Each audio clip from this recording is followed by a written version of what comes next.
very inspirational. So I'm really looking forward to sharing this particular interview with you. Coming up now is the interview with Hermana. So tell us how that went. Well, my interview with Hermana was quite captivating.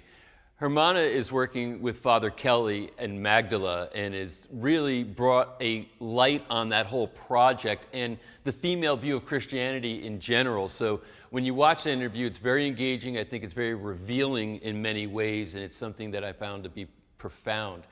In addition to that, I'm realizing, my goodness, we're down to the end of episode 7 after this interview.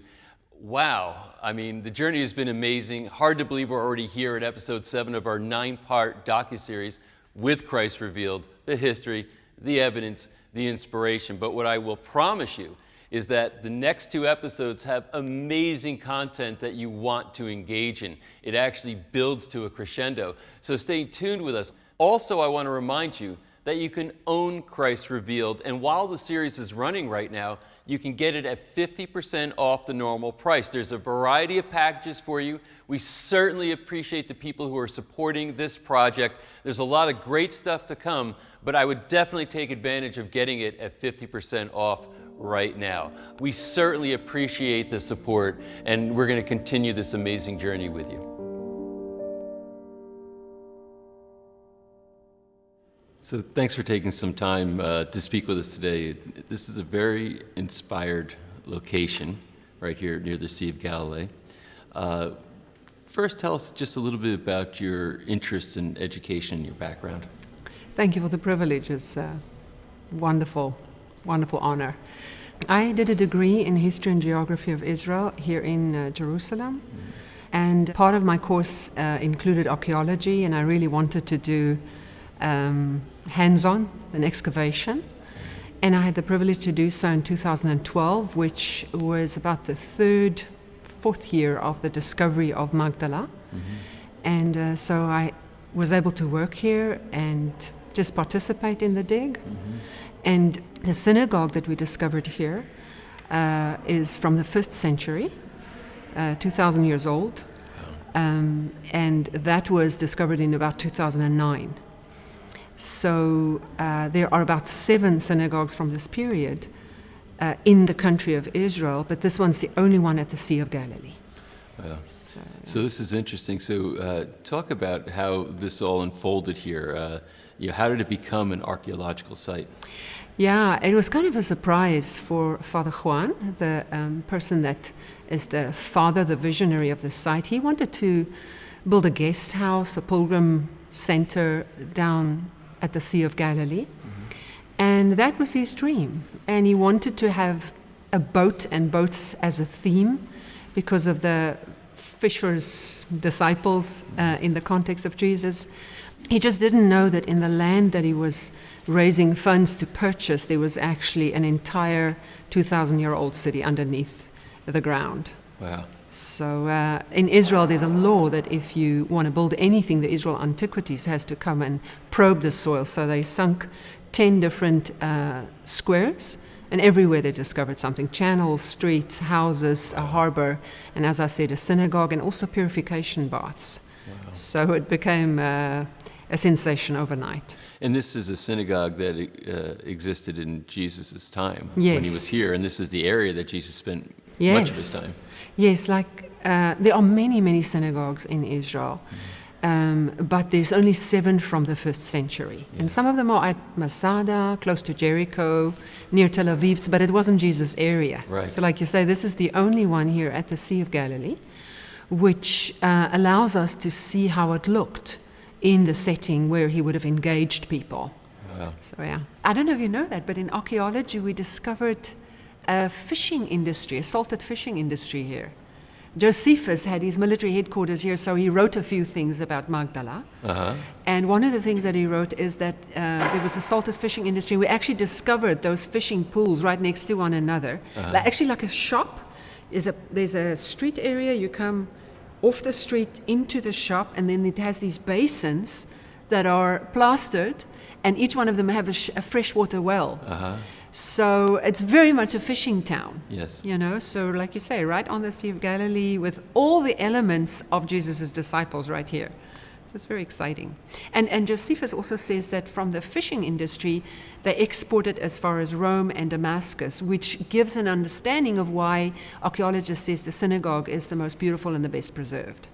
Josephus indicated that there was a huge economic benefit in this city. And Josephus was the historian That's right. who wrote about this area. Yeah. And so then this becomes kind of interesting because so much of what's written in the Bible is corroborated by an independent historian. And again, we're in the area of Jesus and understanding that right here on the Sea of Galilee where we are, fishing. There's still people out there fishing. Yes. 2,000 years later.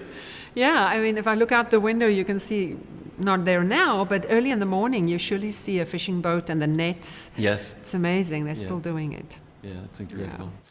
So one of the prime discoveries, I guess, that came out of the dig is they call it the Magdala stone.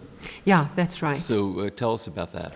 In the synagogue, almost in the center of it, we discovered a stone, which is called the Magdala stone, that has, I don't even know how to describe, probably about 3/4 of a meter to half a meter in its parameters, also half a meter high. And this is the first time that we find anything that represents the temple at the time of Jesus. So on the front side of this carved stone, it's a beautiful sculpture. We have the oldest menorah in Israel that we've ever found in archaeology. On the back side, we have a primitive expression of the chariot of fire, God's mobile throne. On the sides, you have the colonnades, and on the top, we have several symbols, the largest of them, which is a rosette that has become the insignia of Magdala. So right now, that stone is in Rome on display. And we have 2 replicas available here for people who visit the site that can look at it and discuss it. Now, we are in the area that Mary Magdalene is from. Correct? That's right. And hence Magdala it describes this particular area. Yeah. So it's interesting, as we sit here in this church, and I looked, I was getting some of the interpretations of the inscriptions that are around us, and it brings forth the understanding of the feminine in Scripture. And you've been having some experience, I guess, with this particular topic. Can you speak to that a little bit and what you've been doing? Yeah. I'm glad you noticed that because the artist was very careful to give the worship center the shape of a woman. So there are a lot of rounded shapes, and the colors are more muted than you normally see in Tiberias. In Tiberias and the Galilee area, you'll see black stone and white stone in sharp contrast, but over here it's brown and beige. And then in the atrium behind me, there are these columns that have been shaped according to Greek architecture, the exact parameters, but it has a feminine, a slender shape. Yes. And on each one of them are the names of New Testament women, more than one. Right. So there's Mary and Martha, there's the mother-in-law of Peter, there is several other names, Mary Magdalene, etc., and then one column without a name. And the reason for this women's atrium, which is where you read the inscription, is that Father Juan said, if Mary Magdalene got healed of 7 demons, then other women must also find hope and healing in this place. Yes. So he fondly sometimes say that every woman that loves God and lives by faith can write her name on the column that doesn't have a name on it. And then he says, my mother raised 13 children and she's worthwhile honoring. Yeah. So yes, it's a high priority for Father Juan, who felt that this center should represent the public life of Jesus, that specifically his tender treatment of women should be drawn forward, should be displayed. And so there's various places in this building where you see a focus on women.